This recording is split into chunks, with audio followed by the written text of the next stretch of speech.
What if I told you that everything you believed about comfort was wrong?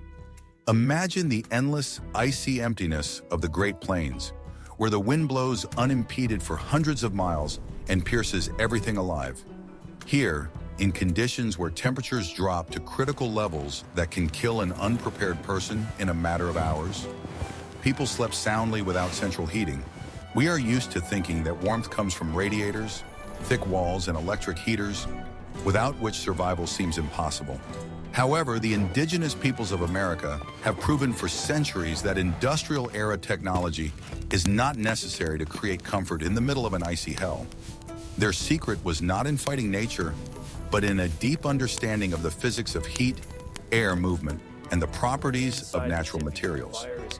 Watch the video to the end, and you will learn how the clever use of ordinary dry grass saved entire settlements from certain death in the most severe frosts.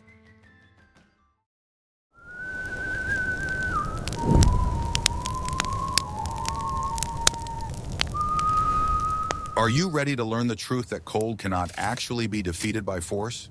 The main mistake of modern man is trying to heat the vast space around him, spending enormous resources and energy on it. Indigenous peoples approached the issue differently. They did not try to heat the air in the entire prairie or even in the entire dwelling. Their strategy was based on creating microscopic capsules of heat directly around the sleeping person.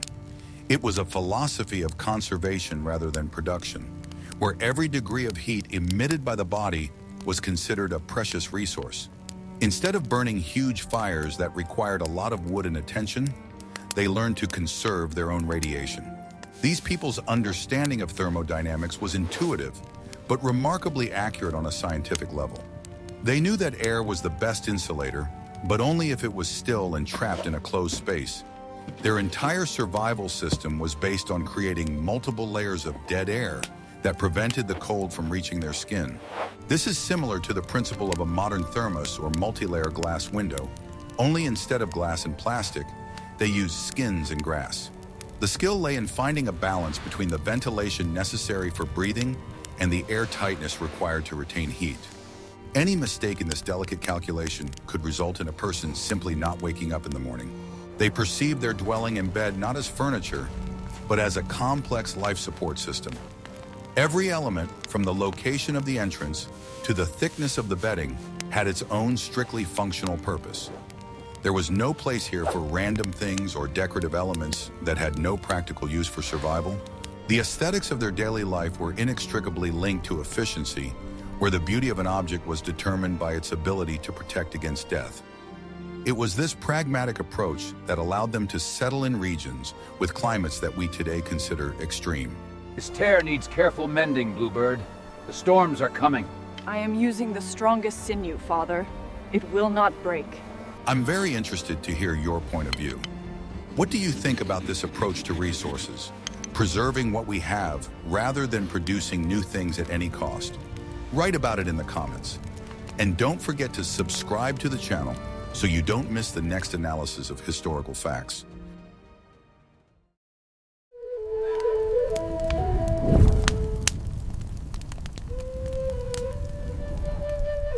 I will reveal the most closely guarded secret of dwelling construction, which changes all notions of primitive architecture. The type of the Great Plains, people's is not just a tent made of skins stretched over poles, as is often shown in movies. It is a complex wind tunnel with adjustable draft and a double wall system designed to conserve heat. The outer shell of bison hide served as the first line of defense, taking the brunt of the wind and snow. But the real secret to comfort was hidden inside, in an element that observers often overlook. Inside the teepee, around the perimeter, a second wall of leather or thick fabric, called an ozon or lining, was stretched. It was attached to poles at human height and descended to the ground, fitting snugly against the soil. An air gap remained between the outer covering of the teepee and this inner wall.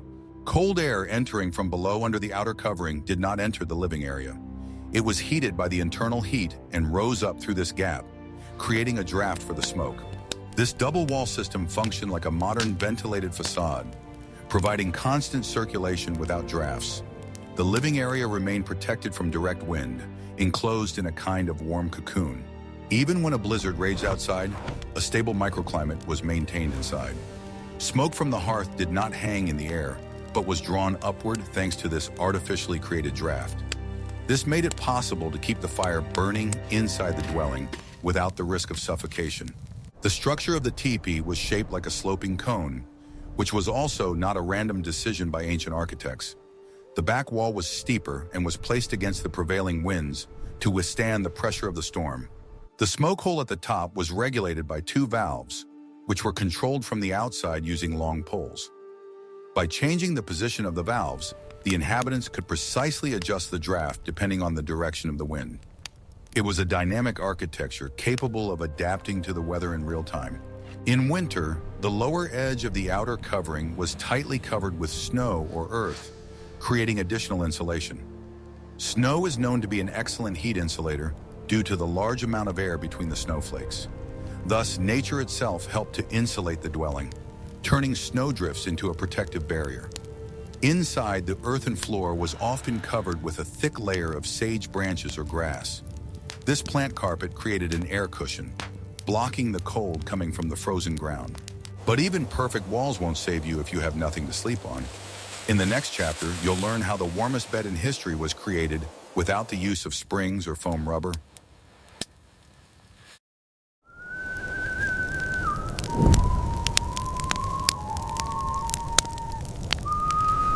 What I am about to show you is banned in 12 countries as illegal construction technology.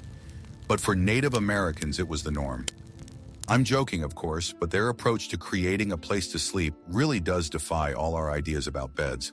The main enemy of a sleeping person in winter was not the air around them, but the ground beneath them.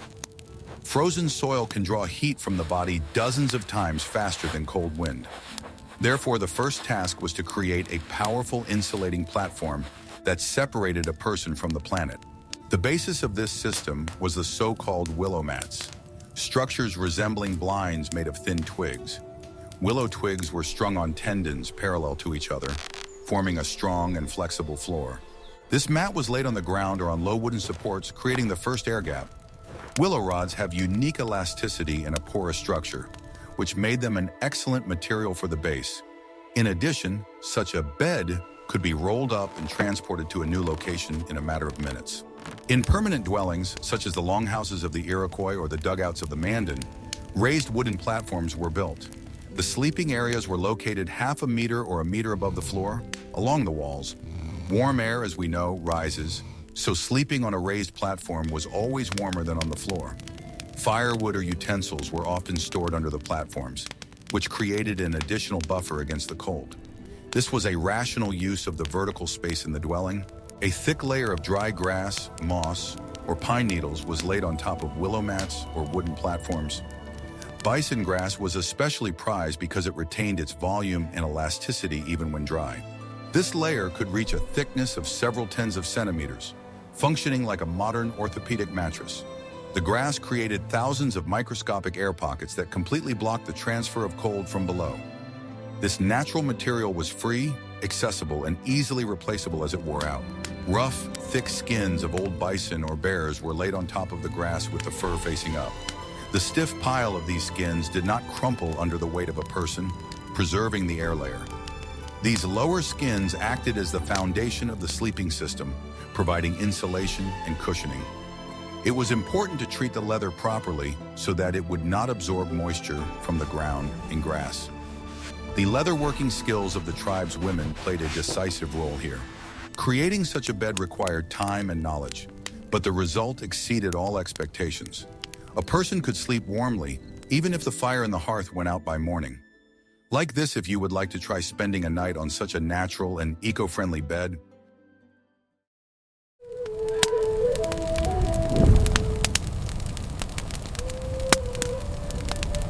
Are you ready for the shocking truth that clothing can be more technologically advanced than modern synthetics?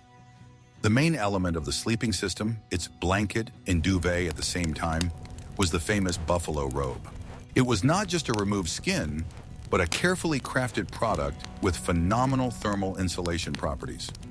The secret lay in the winter wool of the bison, which became thick, long, and curly in cold weather.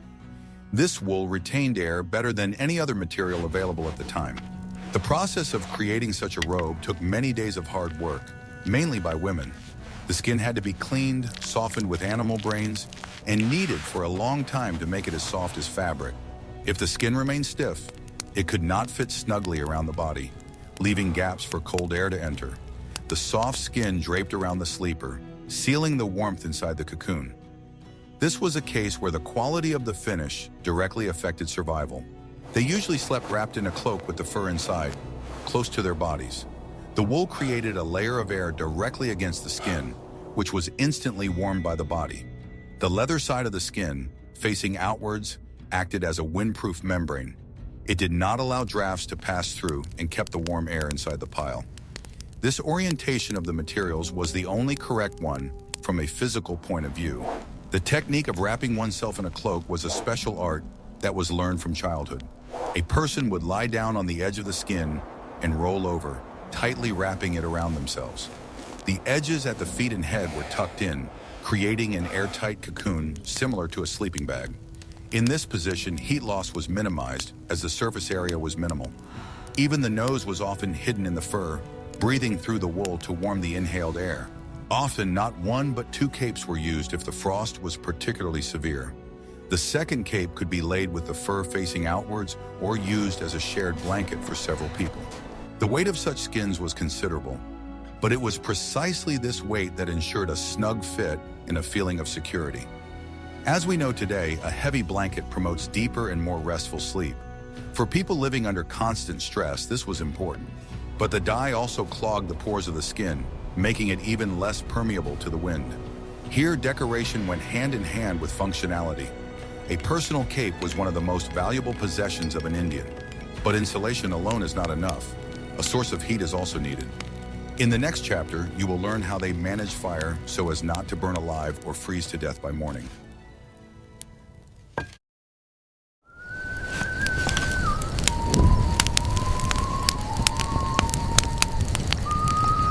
The central element of a winter night was, of course, fire, but handling it required skill. The main task was to keep the heat until morning without adding wood every half hour.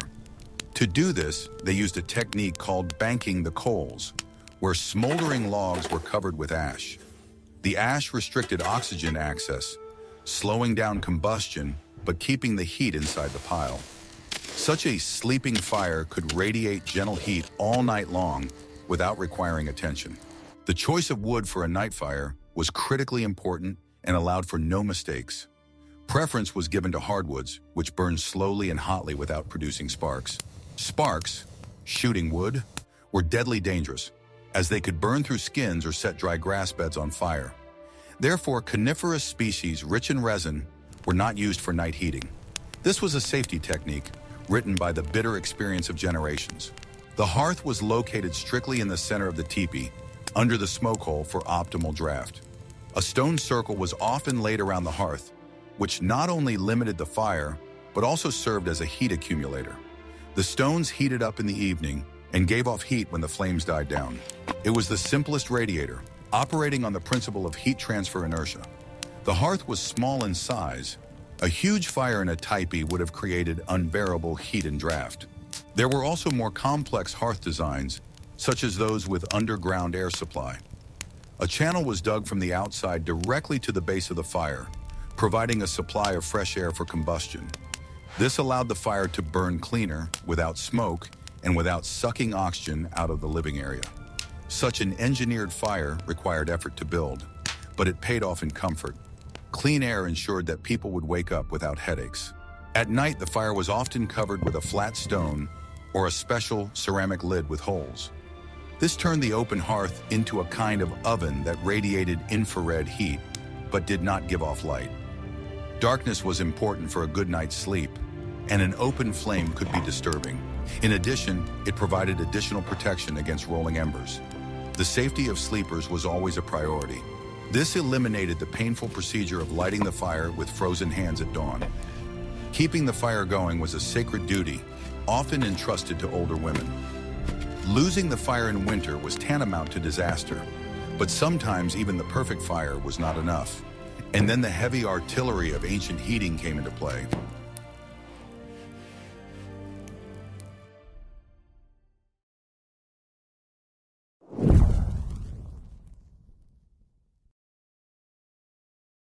Guess what happened next when the temperature dropped so low that even animal skins were no longer enough? The resourceful inhabitants of the plains turned ordinary stones into portable heat sources that worked all night long.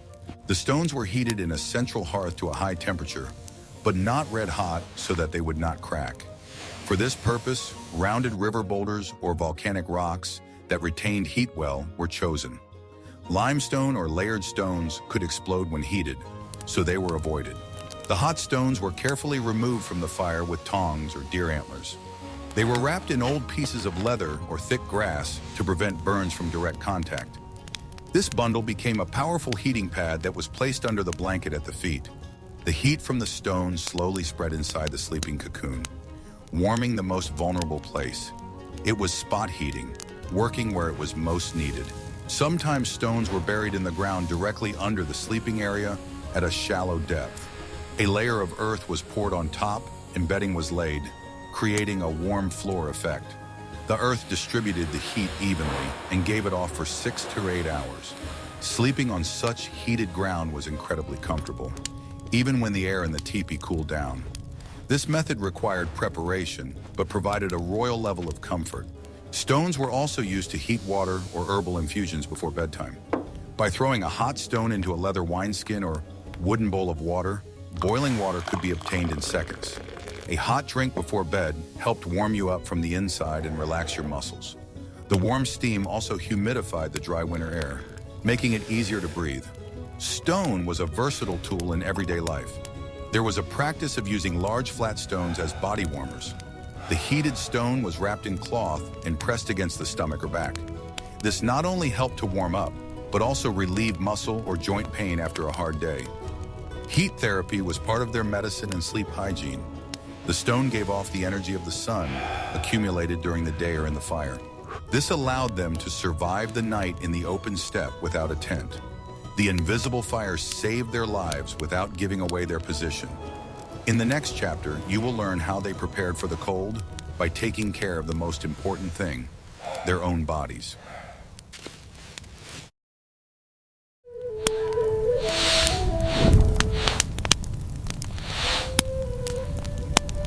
Survival in the cold began not with skins, but from within the human body, which is itself a powerful heat generator. The Indians understood perfectly well the connection between nutrition and the ability to withstand the cold. The winter diet was radically different from the summer diet and was aimed at maximum fat consumption. The main fuel for the internal furnace was pemmican, a concentrated mixture of dried, ground meat, and melted fat. This product was extremely high in calories and took a long time to digest, releasing energy throughout the night. Before going to bed, it was customary to eat a hearty meal so that the body would have the resources to keep warm during rest. A hungry person freezes much faster as their metabolism slows down to conserve energy. Fatty foods, on the contrary, accelerated the metabolism, causing the blood to flow more quickly through the veins. It was a kind of biological coal that was thrown into the furnace before a long period of inactivity. Pemmican could be eaten cold or dissolved in boiling water to make a thick, nutritious soup. In addition to nutrition, there was a practice of applying fat directly to the skin. A mixture of animal fat, often bear or beaver, was mixed with herbs and rubbed into the body. This layer worked like a wetsuit, protecting the skin from drying out and creating an additional thin film of insulation. The fat clogged the pores, reducing moisture and heat loss through evaporation. This was especially important in winter, when the air was dry and bitter. This procedure also protected exposed areas of the face and hands from frostbite during the day and helped to keep the whole body warm at night. The smell of fat could be distinctive, but in survival conditions, questions of perfume took a back seat. In addition, the addition of aromatic herbs such as sage or clary sage made the smell more pleasant. It was a survival cosmetic that combined care and protection.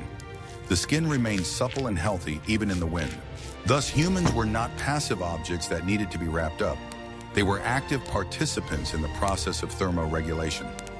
Knowledge of their bodies and the ability to manage their resources made the Indians incredibly resilient. They did not just endure the cold, they knew how to live in it. This biological adaptation was complemented by the right choice of clothing for sleeping, which we will discuss further.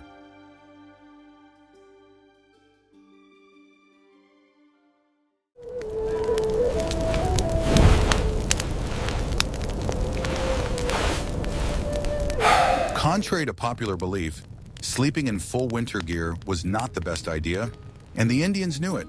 They tried to sleep with a minimum of clothing or in special light tunics made of soft leather. The reason is simple. Daytime clothing often accumulated moisture from sweat and snow.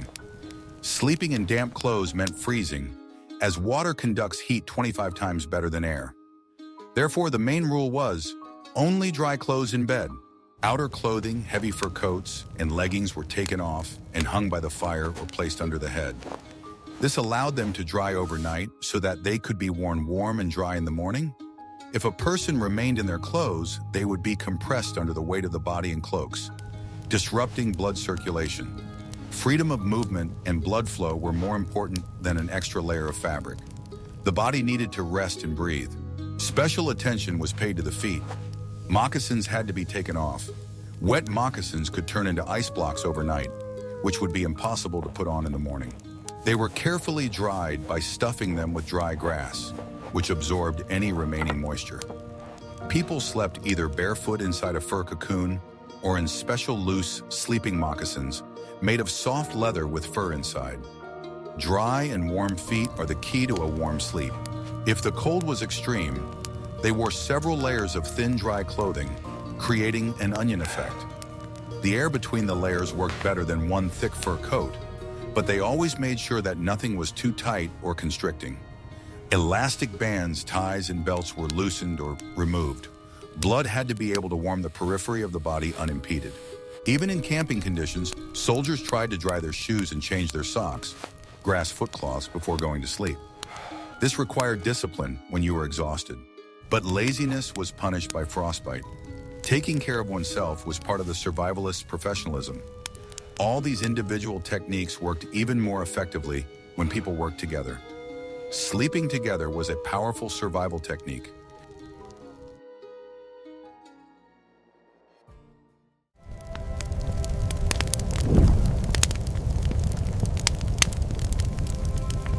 In harsh winters, the concept of personal space took a backseat to collective warmth. Sleeping alone in minus 40 degrees is an unjustifiable risk and a waste of resources. Therefore, sleeping arrangements were organized so that people could keep each other warm. Families huddled together in a tight group, often under a single large blanket made of sewn-together animal skins. The warmth of one body supported another, creating a powerful shared heat field. The order of sleeping arrangements had its own logic and hierarchy.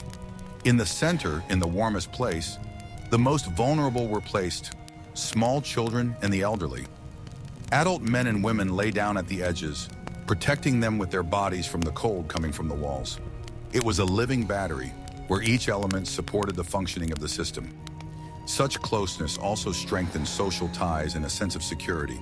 In the longhouses of the Iroquois, where dozens of families lived, the sleeping platforms were arranged in tiers.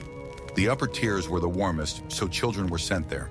The lower tiers were occupied by adults, who could react more quickly to danger or keep the fire going. The entire space was zoned according to temperature. It resembled a complex organism where each cell knows its place. Sometimes, on particularly cold nights, dogs were used as living hot water bottles. Dogs, which have a high body temperature, willingly slept at people's feet or along their backs, receiving their share of warmth and affection. The expression, "night of three dogs," so cold that you need three dogs to keep warm, came from here. The symbiosis between humans and animals reached its highest point of practicality here. The mutual benefit was obvious for both species. This collective survival strategy taught people to be responsible for each other. If one person froze or got sick, it would weaken the whole group. Therefore, everyone made sure that everyone else was sheltered and warm.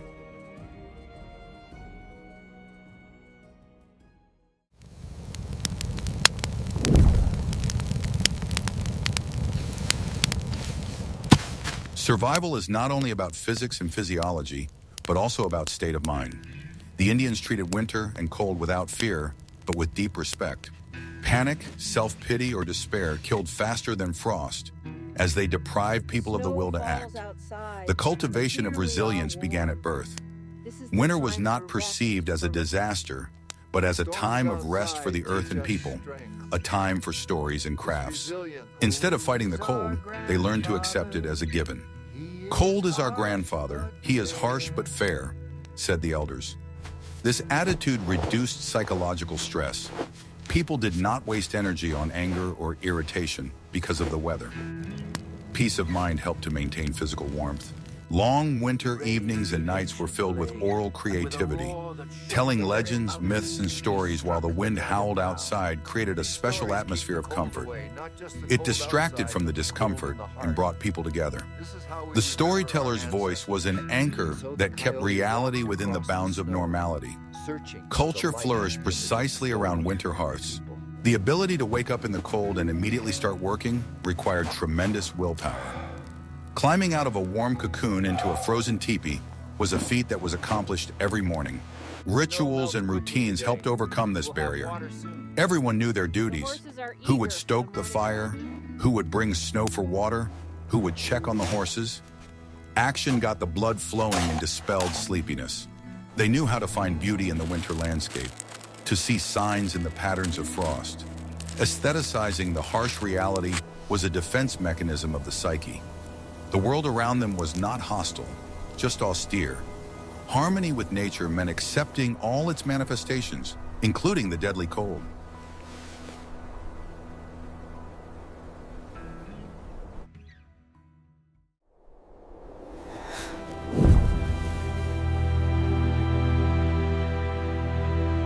We have seen that the ability of Native Americans to sleep warmly in the middle of an icy desert was the result of thousands of years of experience and profound wisdom. It was not magic or superhuman endurance. It was a complex system combining architecture, material science, physiology, and psychology. Double-walled teepees, multi-layered grass mattresses, bison robes, hot stones, and fatty foods. Each piece of this puzzle was necessary for the overall picture of survival. Which of the methods described did you find most surprising or applicable to modern life? Would you like to see an experiment with spending the night in a teepee according to the rules of the ancient Indians? Share your opinion in the comments and subscribe to the channel to learn more about the forgotten technologies of the past.